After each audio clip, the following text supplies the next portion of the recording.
of the biggest hurdles when starting out on the drums is moving on from basic rock beats like this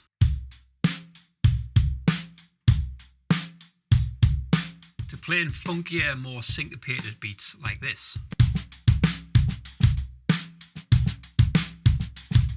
In today's video, we're going to break down a complex groove and look at the moving parts involved across the hi-hat, the kick and snare to really unlock your hands and feet, improve your independence and make it easier to play 16th notes around an 8th note hi-hat. So let's get into it.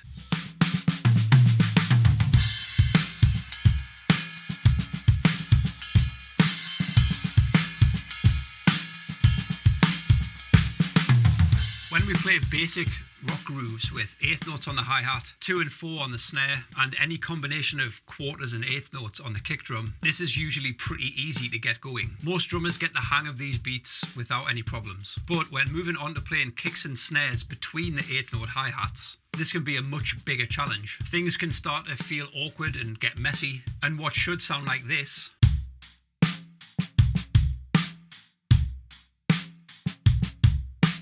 ends up like this.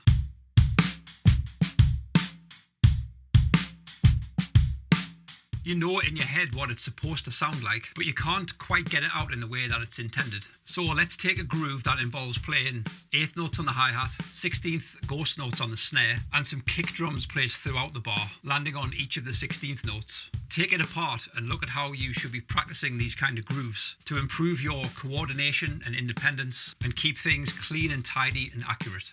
Let's start off working on our hands and look at how to play nice clean ghost notes while maintaining a solid 8th note pulse on the hats.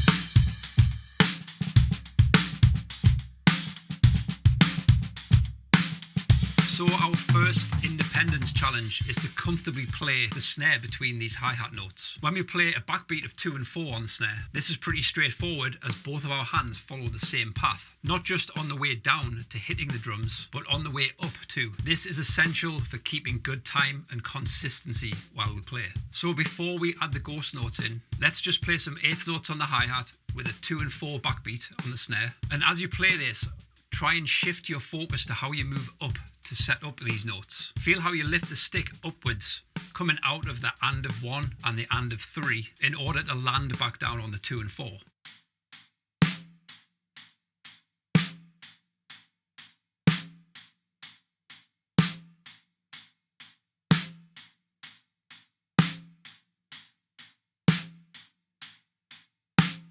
That's pretty simple. So why is it much more difficult to add 16th note snares between the hi-hats? Quite often, drummers face this problem.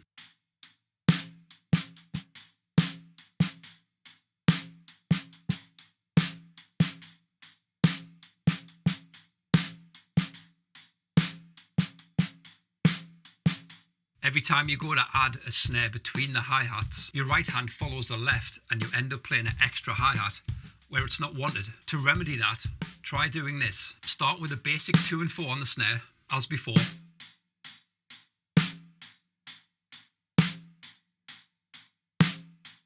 Now add in a snare on the E of 1 and the E of 3.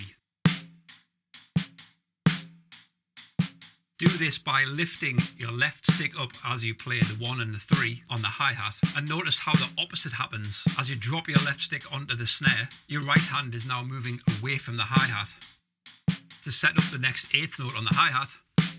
Then both hands come back together in the same direction to play the backbeat on the 2 or the 4.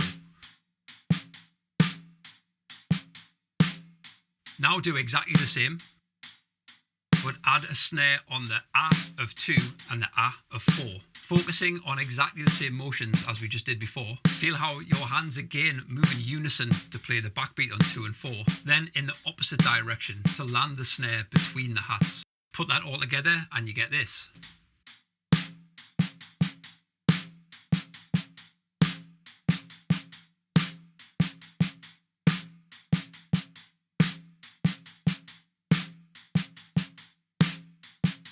Now that you've got your hands feeling good, let's take a look at the kick pattern.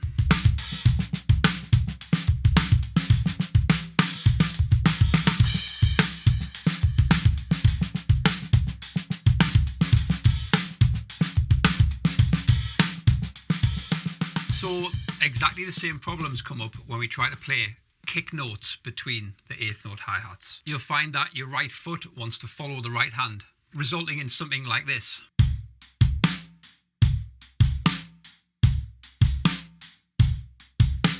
Or, as you start to add ghost notes, your right foot ends up following your left hand and they kind of get stuck together and it sounds like this.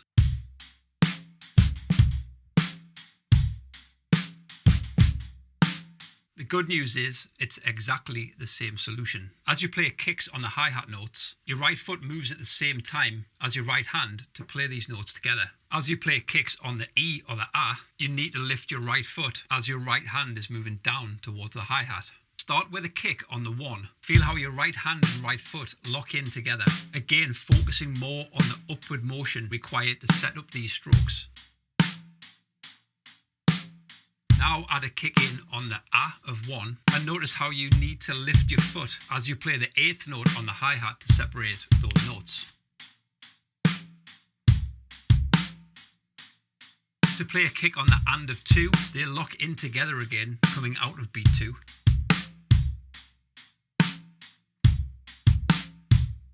And to add a final 16th note placement on the kick, lift your right foot as you play the 3 on the hi-hat to land a kick on the E of 3.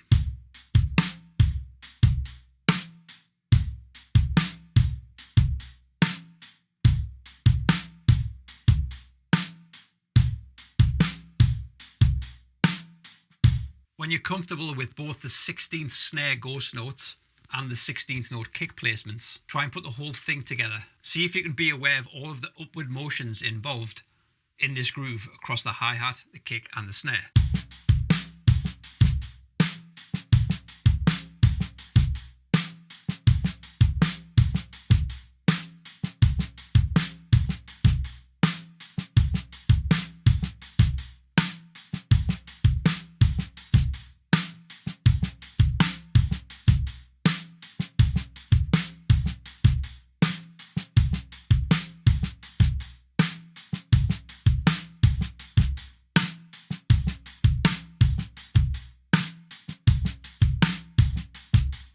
If you can't get all of this to work, don't worry, just take it apart. You might need to go back over the previous exercises and just work on kick versus hi-hat a little more, or the snare versus the hi-hat a little more. Try to feel how all of these moving parts come together to make this groove feel good. And the key to playing this consistently is to move the same way every time. So in this particular groove, I've chosen the kicks and snares intentionally to be quite difficult, and each one is in a different position.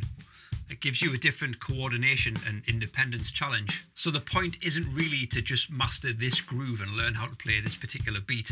It's to think of those things when you come across these notes within other grooves, whether there's one ghost note or one 16th note kick, or loads of ghost notes and loads of 16th note kicks. The point of this exercise really is to just start to make you aware of how you set up notes, how you lift the stick, how you lift your foot, and how those notes interact with other things that are going on, like the 8th notes on the hi-hat. So you're not just focusing on what's going down all the time, but how you use constant motion to keep juggling these grooves and keep everything moving. So take these ideas away, try them in your own grooves, try them within grooves that you already know that you'd like to make better. If you want a free PDF of all of the exercises in this video, just grab that from the link in the description. And if you want to explore these ideas a little further, check out this video. Remember to like and subscribe if you found this video useful, and I'll see you in the next one.